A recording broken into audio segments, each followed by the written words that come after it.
Presidente, Sr. Secretário de Estado, cumprimento em nome do Grupo Parlamentar do Partido Comunista Português ao Sr. Secretário de Estado.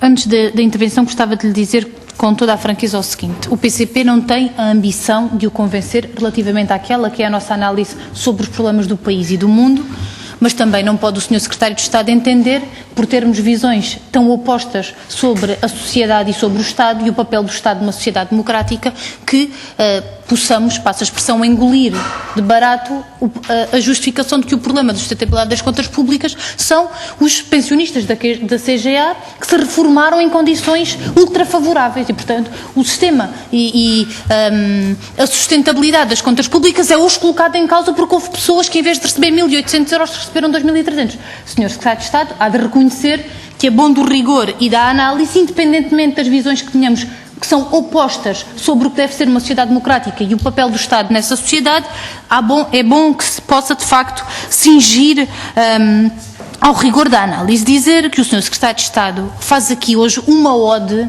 ao nivelamento por baixo. O Sr. Secretário de Estado, desde que começou a sua intervenção até agora, não disse outra coisa que não fosse tudo o que for melhor para os trabalhadores, não. Nivelamos sempre por baixo. Tudo o que for pior, aplica-se. Tudo o que for pior, aplica. Até faz lembrar aquela norma do Código de Trabalho que diz que tudo o que for melhor para os trabalhadores não se aplica. O Sr. Secretário de Estado diz o mesmo. E diz que tudo o que for pior deve ser o que vigora.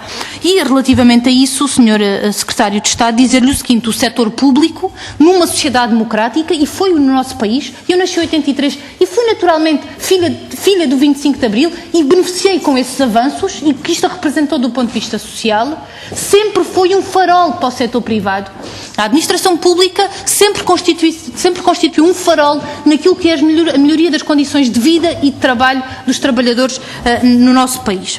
Mas o Sr. Secretário de Estado vem-nos aqui com uma tal cegueira no confisco das pensões que o Sr. Secretário de Estado, eu não ouso dizer que o Sr. Secretário de Estado não tem razão. Tem. Para o que o Sr. Secretário de Estado e o seu Governo querem fazer, tem toda a razão. Aliás, quando nós, há um tempo atrás, aqui discutimos a questão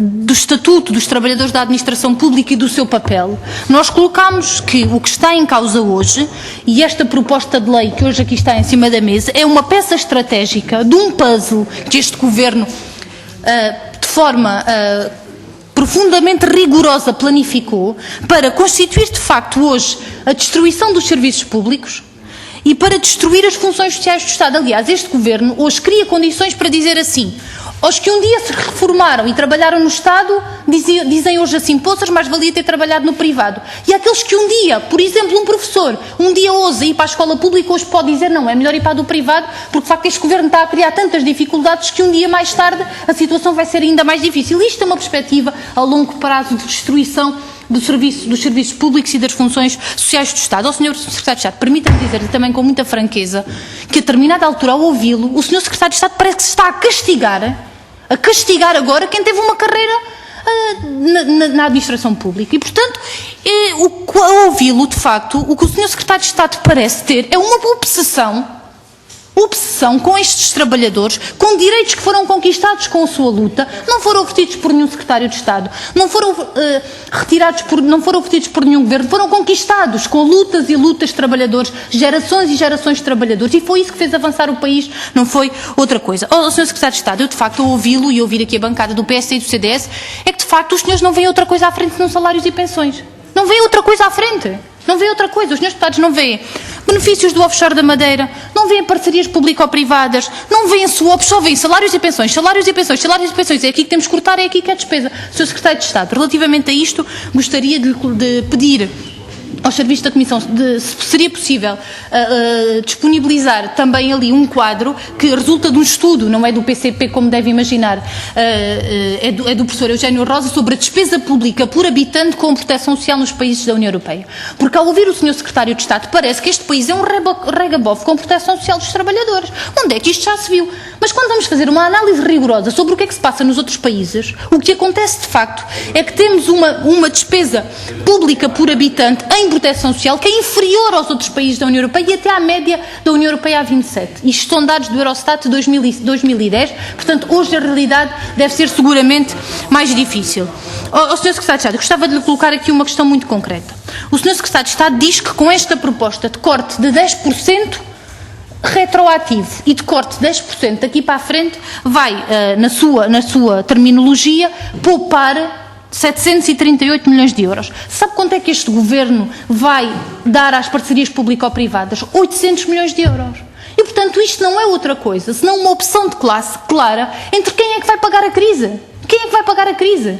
Quem vai pagar a crise é o poder financeiro, é o poder económico, é a banca, são os BPNs, é o BANIF, é o setor energético, são os grandes administradores das grandes empresas ou são os reformados e pensionistas da Caixa Geral de Aposentações e os funcionários públicos? E para este governo há uma opção de classe clara. Quem paga a crise, quem está a pagar a crise, são os trabalhadores e os pensionistas. Não vê outra coisa. E por isso, relativamente a esta matéria, gostava também de dizer que este governo, que para o offshore da Madeira, mãos largas, que vai dar 1.000 milhões de euros de benefícios fiscais. Ao Sr. Secretário de Estado, veja bem, 1.000 milhões de euros este Governo vai dar ao offshore da Madeira mais do que vai cortar em pensões.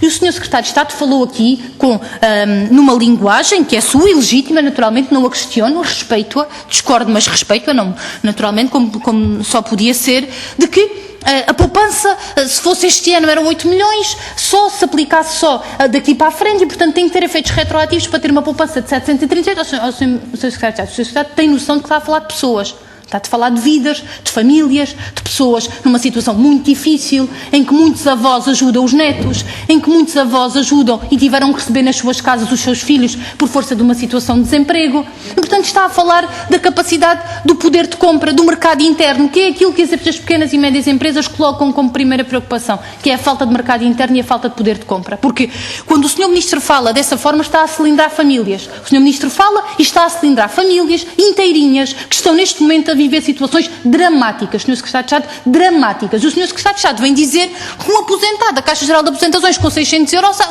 cuidado que é um bilionário e, portanto, tem que pagar a crise. Ó, Sr. Secretário de Estado, ninguém neste país sobrevive com 600 euros. Ninguém sobrevive com 600 euros. São dificuldades básicas de sobrevivência que este Governo não está a fazer as pessoas passar. E o Sr. Secretário de Estado fala aqui como se fossem números, como se isto não fossem vidas concretas, de famílias concretas e de problemas gravíssimos. Mas, Sr. Secretário de Estado, pedia-lhe também para que visse o quadro da página 10, que desmonta exatamente aquilo que o Sr. Secretário de Estado aqui disse relativamente à suposta, na voz do Governo, claramente, à suposta valorização da Caixa Geral de Aposentações relativamente à Segurança Social.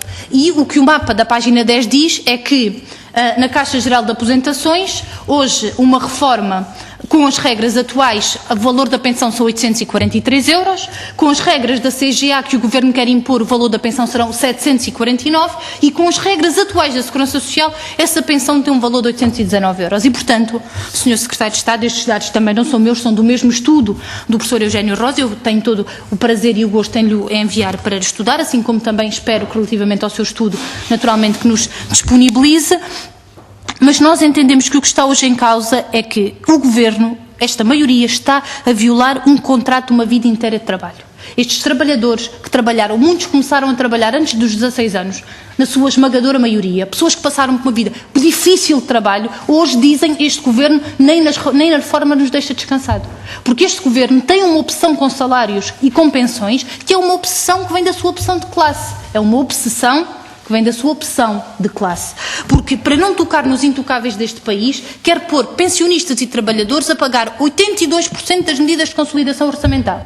E quer colocar o setor energético e a banca a pagar 4%. Fazer umas coceguinhas ao setor energético. Mas estas pessoas estão a passar situações muito difíceis. E nós entendemos que esta proposta viola a Constituição da República Portuguesa. Não temos dúvidas nenhumas no que ela significa relativamente à sua retroatividade, porque viola o direito de propriedade dos titulares, viola o princípio da tutela da confiança e expectativas legítimas, viola o princípio da igualdade e viola o princípio da proporcionalidade. E entendemos que, independentemente das propostas que possam vir a ser apresentadas e que nós, naturalmente, tenderemos a analisá-las uma a uma, entendemos que a proposta está ferida de morte.